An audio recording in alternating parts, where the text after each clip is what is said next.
মানে আপনি তো রিং করেছি, আপনি তো খারে থাকবেন, আপনি রিং তো পরিশোধ আমার করতে হবে।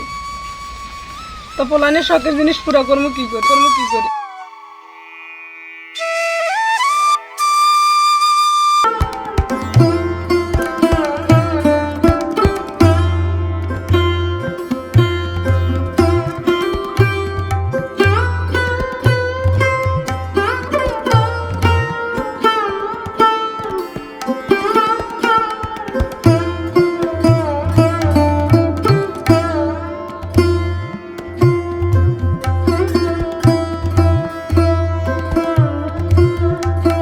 শখ পুরো করবো আমি।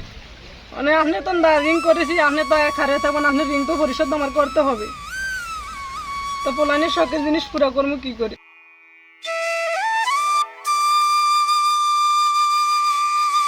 বন্ধুরা এই বাড়িতে বন্ধুরা এই চরে বাড়িগুলোর অবস্থান একদমই নদীর কিনার ঘেঁষে।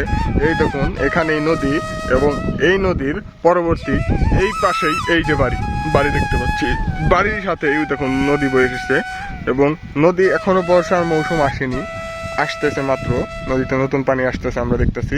এই নতুন পানি যখন এসে বাড়বে আর একটু, দেখুন একদম মাটি ছুঁই এই জমি যেটুকু আমি দাঁড়িয়ে আছি, এই জমি মানে জমির ডাঙা ছুঁই পানি হয়ে রয়েছে এখন নদীতে।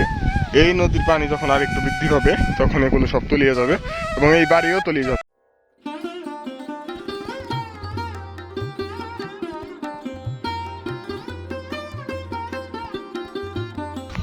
বন্ধুরা চরের মাঝখান দিয়ে কাঁচা রাস্তা, নতুন বালু মাটি ফেলা হয়েছে আর কি, বালু মাটির রাস্তা এটি। রাস্তার দুই পাশে রাস্তা শক্ত হওয়ার জন্য লাগানো হয়েছে বিভিন্ন গাছ, কলা গাছ, বড়ই গাছ সহ আরো বিভিন্ন গাছ। বন্ধুরা আমরা দেখতে পাচ্ছি এখানে একটি হাঁসে সাপ খাচ্ছে, এটা অসম্ভব হলেও সত্যি, হাঁসে সাপ খাচ্ছে এখানে। দেখুন হাঁসে সাপ খাচ্ছে, কিভাবে সম্ভব এটা এই চরে।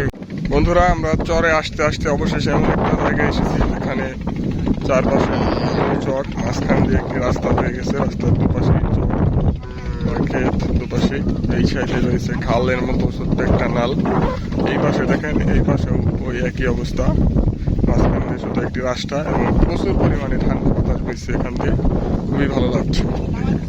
বর্তমানের কর্তৃকই বর্তমানে যুগই অনেক যুগা খেতে গৃহস্থ করছিলাম হুদিনা গেলে, ওই সিলাই আল্লাহ এখন তো খাওয়াইতা বাসন ফালা ভেঙেছিল, হালা দিছে, হালা দিয়ে যেটুকু পারছি একটুটুকু করছি, আর তেমন কোনো খবরটা নাই। আমার 2,000 টাকা এটা ঢুকাবো দিয়ে সোজা মজা করবো, নিজের বলে যেতে পারছি ধুরি বাজান করে তুলি, আবারও তো দিন যাওয়া না কাম কী করি। ঝড় আইলে তো মানতে পারুই, যেই আজকাল তুফানে বন্যা এটার কোনো সুর দেওয়া যায় না, এটা সুর দেওয়া যায় না, এবারকার তুফান করা হয়েছে। বন্ধুরা এই যে আমরা দেখতে পাচ্ছি পাট পানিতে চুবিয়ে রাখা হয়েছে, এই কাকাকে দেখলাম আমরা, মুরব্বী কাকা দাদার বয়সী হবে আমার, যদিও দাদাই বলি।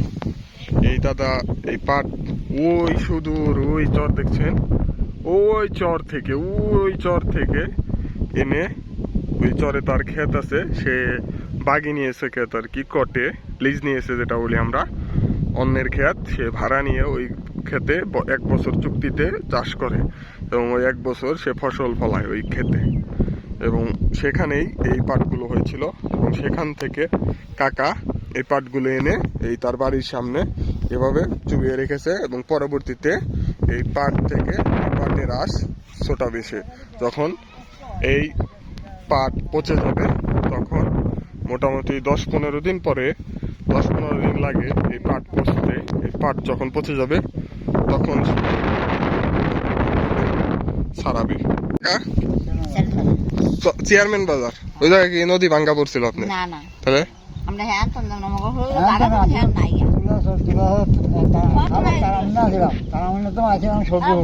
আপনার এই বয়সে মোটামুটি কয়টা নদী ভাঙ্গা দিচ্ছেন? হ্যাঁ 3টা। যখন এই বাড়ি ঘর আপনার ভাঙ্গা চলে যায় তখন কেমন লাগে আপনার? কষ্ট লাগে। ওগুলা আবার ই করে আইসে, এই জায়গা আপনার জায়গা নাকি? মানুষের ভাড়া নেই। এই দেখলাম আপনি গরু খাওয়াইতেছিলেন, এই গরু কি আপনার বর্গার? একটা বর্গা তৈরি করে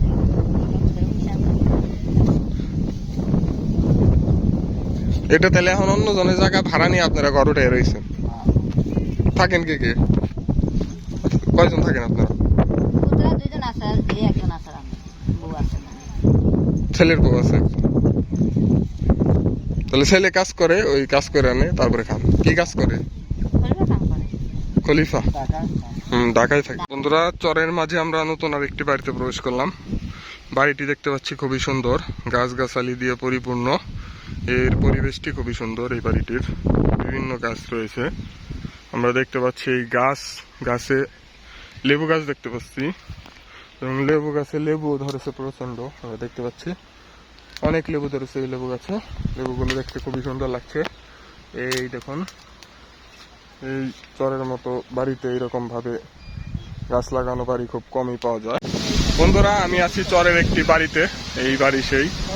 এখন আমি এতক্ষণ ভাবতেছিলাম যে এই গরমে তারা চরে কিভাবে থাকে। আসলে এসে দেখতে পেলাম প্রকৃতির যে বাতাস, এই বাতাসের কাছে তারা যে কত শান্তিতে আছে এখন শুধু তারাই জানে। জ্বর তো আসে তো তুমি ভয় লাগলে তো আল্লাহ ছাড়া তো আর ভয় করি কিনে কেয়ার করি না। আল্লাহ তো বাঁচান না সবকিছু। নদী ভাঙ্গা দিছি না, 4টা 5টা দেখি দুরন্ত মানুষের টাকা পয়সা মানে খানা পিনা অনেক কষ্ট। এই পরে জায়গায় বাড়ি করিয়া মনে করো পরে চাষবাস করে খায়, পরে জমি খাজনা রাখা কে বর্গার শুয়ে খায়। তো বন্ধুরা, সারাদিন ঘুরে আমি এই চরের মানুষের জীবনযাপন আমি আপনাদের মাঝে তুলে ধরলাম। আশা করি খুবই ভালো লেগেছে আপনাদের। যদি ভালো লেগে থাকে অবশ্যই আমার চ্যানেলটি একটু সাবস্ক্রাইব করে দেবেন। নতুন ইউটিউবিং শুরু করেছি, আপনাদের দোয়া ইনশাল্লাহ আরও ভালো কিছু উপহার দিতে পারবো আপনাদের। আমার জন্য দোয়া করবেন এবং আমার চ্যানেলটি একটু সাবস্ক্রাইব করে দেবেন। বন্ধুরা, সারাদিন এই চরটি ঘুরে ঘুরে আমি দেখলাম এবং আপনাদেরকেও দেখালাম। আসলে এই চরটিতেও রাসেল খাবারের উৎপাত রয়েছে আমরা জানতে পারলাম, এবং আরও অনেক কিছু জানতে পারলাম তাদের জীবনযাপন ও তাদের জীবনযাপনের যে কঠিন সময়গুলো তারা কিভাবে কাটায় এবং তারা কিভাবে পার করছে, এই সময়গুলো সবকিছু আমরা জানলাম।